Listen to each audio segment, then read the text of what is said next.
So here we have Relics. They're the new addition to the game. They come in different rarities. They can be awakened just like champions. Think of them as a champion. Think of them as a champion's signature ability, pretty much. They can be added. For example, I have one on America Chavez. I can awaken my Scarlet Witch relic by receiving another 3-star Scarlet Witch, and that will allow me to get the Darkhold's secret awaken ability, which is in this case gaining a bar of power while not attacking or being attacked, increases hit damage of special attacks by 18.84. Is that attack rating? That's terrible. So essentially what you do is you receive a relic and you want to bind it. It won't let me unbind it right now. I'm not really sure why. Oh, I'm in an active quest. But you bind it to a champion. So that's the first step. First, you bind the champion. Then you click on this left side. There is this little insignia, right? In this case, it looks like a prowess insignia. And then you were given some ISO, some relic ISO. Level your relic up to max level. That will take 2 bricks. Level your relic up, and then add a rune. There are 3 different runes. Armor Break Potency, useless for America Chavez. Special Attack Ability Accuracy, useless for America Chavez. Special Attack Damage, there we go. Now if we look at something like Hulk. Hulk is bound to my Quicksilver right now. Also in a quest. You can look at these 3 abilities. I was considering Regen Potency. I'm not sure if that works with willpower. If it does, it could make champions slightly more suicide friendly, which is always helpful. There are all kinds of different abilities here. Gaining a regen effect or inflicting a disorient or stun, excluding parry, inflicts an indefinite physical vulnerability passive. Right, so the awakened abilities are going to be important.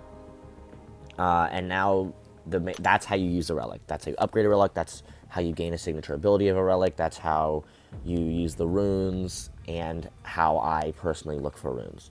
So the next question is, how do you look for who to put it on, right? So I look at this, and if I unbind it, oh, I probably shouldn't do this, but he applies to tech champions for the most part, right? And it's a shock effect. So the question is, who do I put it on?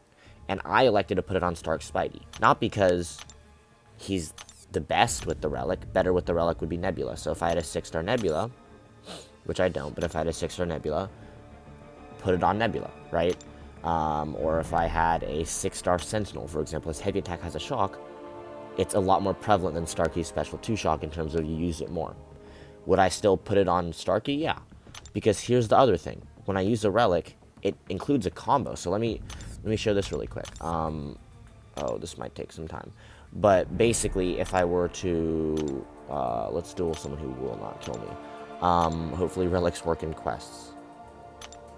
So if I duel this champion, for example, I'm just going to let him hit me up to a relic. Okay. I guess I'll practice against my own champion. But if you look at this, you're going to notice that it extends my combo. And so the first thing to note is Starky has a shock effect. Why would I do that, champion? Starky has a shock effect, right? So that's important to note. The second thing is this. Starky, he hits hard. So if you have someone who has Furies, like Hyperion, someone who has attack rating, like Stark Spidey with his Poise, someone who has, what's another good example? CGR with his Armor Breaks. A way to increase damage without having like, they have massive red burst damage. So Hercules, for example. If he has 10 feats of strength, it won't do anything. What will do something is if he has guaranteed crit rate. So someone like Hitmonkey, massive guaranteed crit rate, is going to be great. Someone who even because Hercules has his precisions and his cruelties, that's going to make the relic hit a little bit harder. But watch this, ready? That relic hit for 11k. Because I had some poise charges. That relic does not hit for 11k with a different champion. It hits for a lot weaker. So using someone, for example, like Doom, if I throw a special 3 twice and I have that massive aura Fury, or both of them, my relics can hit insanely hard. So maybe doing something like doing a 5-hit combo into a special 2 with your Furies, pretty good. You could also do a 5-hit combo into a relic, which is just bunch of stuff, it's going to stun them, then you do a heavy into a special 2 or whatever. So using it for someone who benefits from the hits as well. Even if you're looking at something like, maybe you want to push people to special attacks. So using Doom, you know how it's hard to get them to special 2 sometimes if you're trying not to take too many blocked hits? Guess what? The Relic stuns. So it gives them power, it stuns them, another combo. It gives you 2 combos and a Relic attack.